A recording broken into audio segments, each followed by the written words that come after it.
When I was around 13, maybe 14, my uncle had came down to visit, all the way from California. Dinner time rolled around, and he offered to buy pizza for dinner if someone was willing to drive the 20 minutes to the next town and pick up Domino's. Being from a small town definitely had its drawbacks. Anyhow, my sister's boyfriend agrees to go, so my sister and I go with him. We are on my mom's Bronco. We get the pizza, start heading home on Highway 285, going south. It's dark out already. We are just cruising back when I hear my sister say, "What? What the hell? What the hell is that?" I ask, "What?" She pointed out to me something in the sky on the right of us, above the fields. This thing had three bright lights in a circle and a bunch of smaller lights going all around. I gasp and repeat, "What the hell is that?" My brother-in-law is driving, but looks anyway, and also sees it. I'm telling him, "Stop, stop, stop, bro. Pull over." He was about to when my sister yelled, "No, don't stop. Don't you dare stop." We're all arguing. Suddenly, we hear someone laying on the horn, then tapping it rapidly. We look up to find we're in the wrong lane. He regains control of the car, gets back in his lane. I look back to the sky. This object flies in a straight line, almost if it was attached to a rail, except it zooms up, then left, then right, then left, and up, but far, almost out of sight, until finally it returns to the same spot. Other cars on the road notice it as well, because some people traveling north were pulling over. Some people were accelerating faster than normal. We stay traveling south, as this object does its whole flight pattern one more time, but this time it comes to a complete rest, just hovering in the same spot for a few minutes, then it shoots up, fast, and it's gone.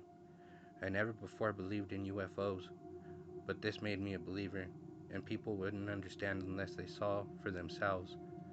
I described it as best I could, but it just doesn't do it justice.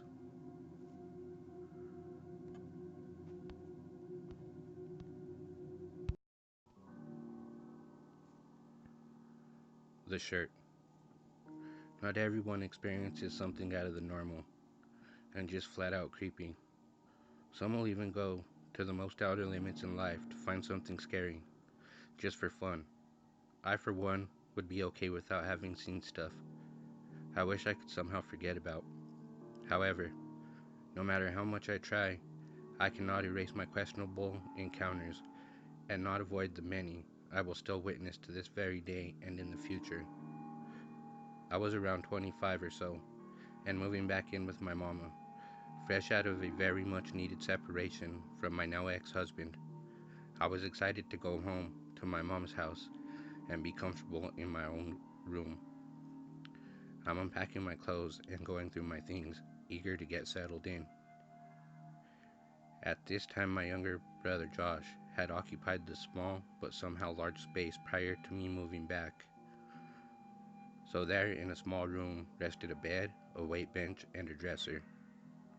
That day it was just me and my mom at home. Everyone was out at work or at school. I decided to hang what I could in the closet.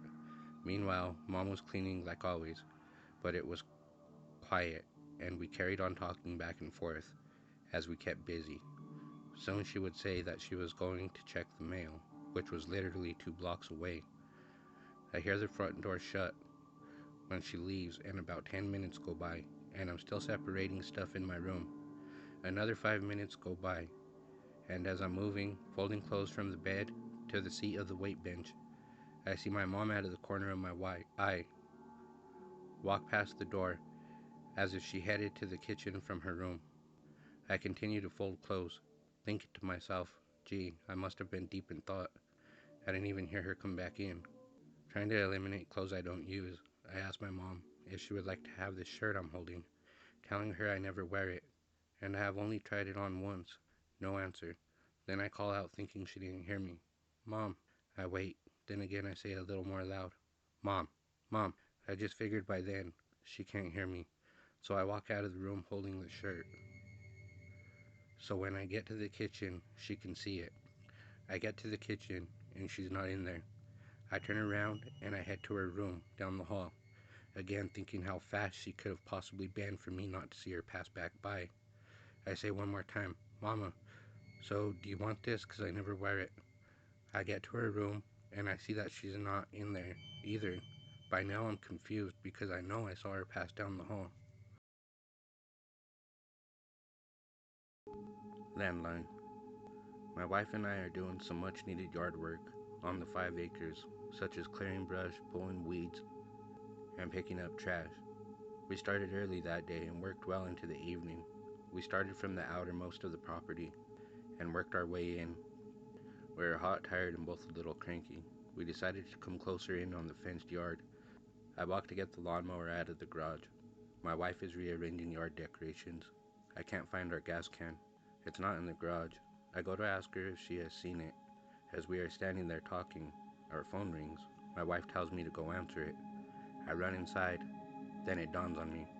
We canceled our landline a few weeks ago, but I heard it, and my wife heard it, ringing, not just once either.